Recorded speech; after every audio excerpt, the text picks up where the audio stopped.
Hello mga boss Pyro, mayroon pala tayong i-unbox mga boss. Galing pala ito sa Antique. Ito pala yung gawang Antique mga boss. So shout out nga pala kay Ilonggo Pyro. So may ano kayo mga boss, kailangan kayo sa kanya na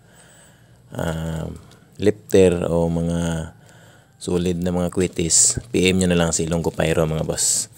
So unbox natin to mga boss, sa kanya to galing.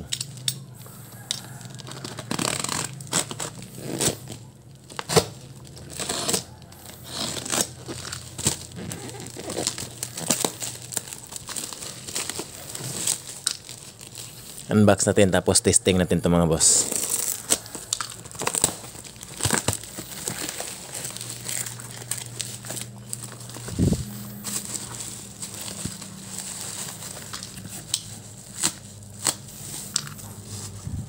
Ito yung order ko sa kanya mga boss. 60 pieces na lifter ng ano mga boss.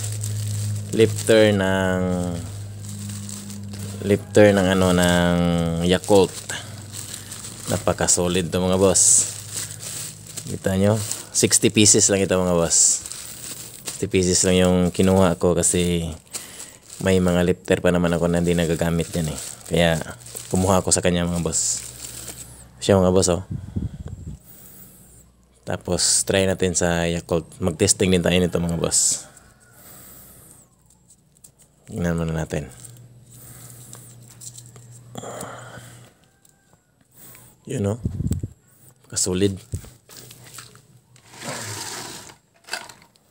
Ito, may Yakult tayo mga boss. Naku. Pit na pit talaga sa Yakult mga boss. Ito nyo mga boss. Pit na pit talaga siya sa Yakult.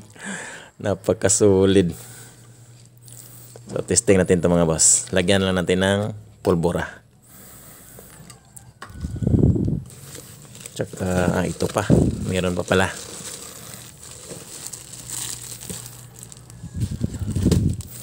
Ito mga boss. Ito pala yung ipatitest niya sa atin. Hindi ko alam kung ano ito mga boss. Pero atomic ito na itong dalawa.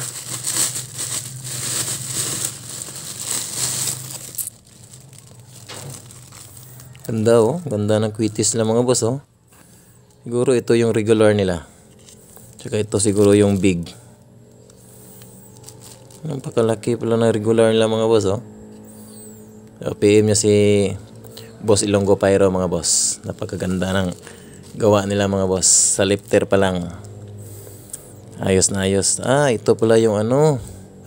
Whistle racket. May whistle racket din pala siya mga boss oh. Try natin ito mga boss. Lagyan lang natin ng stick.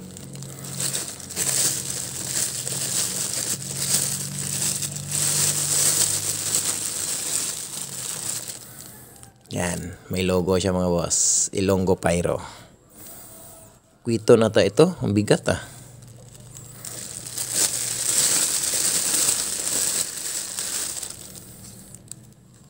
Junior Kwiton siguro ito. Ito yung Mother Kwiton ah. Iwan ko ba? Parang malaki ata ito yung isa mga boss oh. Iwan ko ba kung Kwiton ba ito o ito jumbo lang ba ito? Ano ba ito? O BB Kwiton ba ito? Pero malaki siya oh.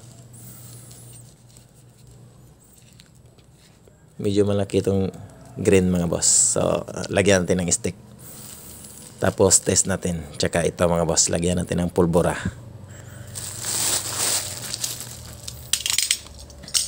Tsaka pala, may bago pala akong na DIY mga boss. Abangan nyo ito mga boss.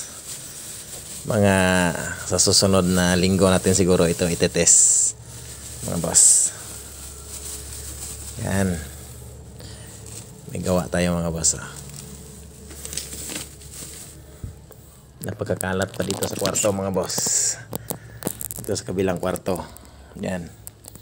Ito may na ano ko mga boss oh, parang hindi siya gumana mga boss. So, ano lang tayo, gawa tayo ulit. Parang nagka-problema ata. Yun. Dami pa dun. Lagyan na lang natin ng stick mga boss. So mga boss pyro, so testing na natin to mga boss. So nilagyan na natin ng stick.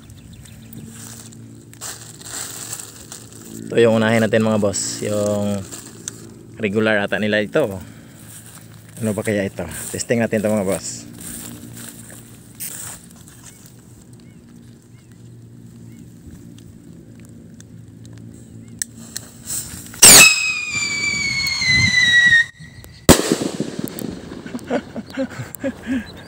Whistle racket pala yun, walang hiya. Sulit na whistle racket yan lakas ng sipol.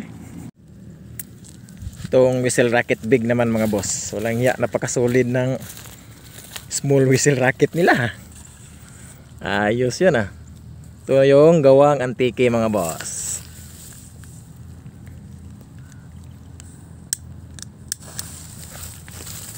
Yan na.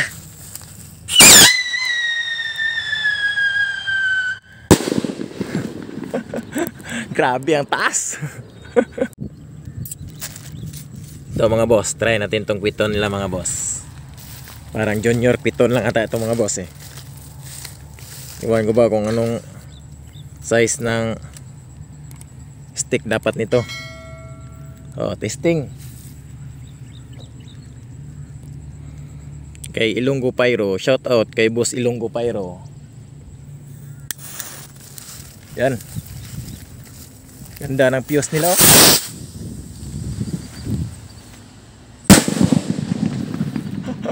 Walang hiya, napakalakas.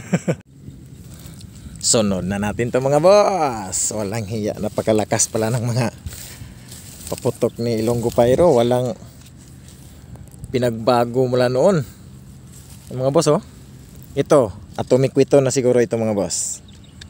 So yung ginawa kong stick, yung 3 piraso ng buli na pinagdikit-dikit ko mga boss. Yan. So testing natin to mga boss. Yan na. Mother quiton ata to. O quiton ba? Quiton ba ito? Ayun, napakataas. Grabe, napakasolid.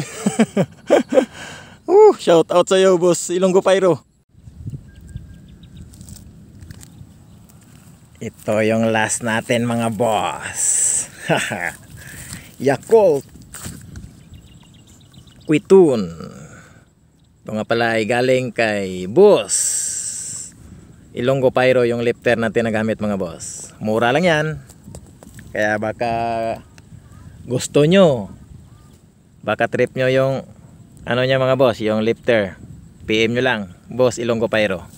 Nasa 20 grams lang ang kinarga ko nito mga boss, para medyo maano natin yung lakas niya kung gaano kataas.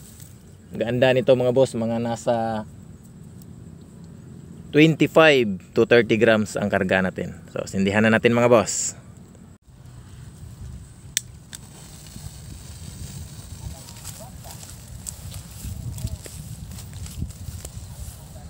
Lifter ni Ilonggo Pyro, Yakult lifter. Ayun, grabe, napakalakas mga boss, napakasolid. Ganda, hindi talaga magsisisi ang makabili nyon. Solid na solid. Yan lang mga boss, maraming salamat.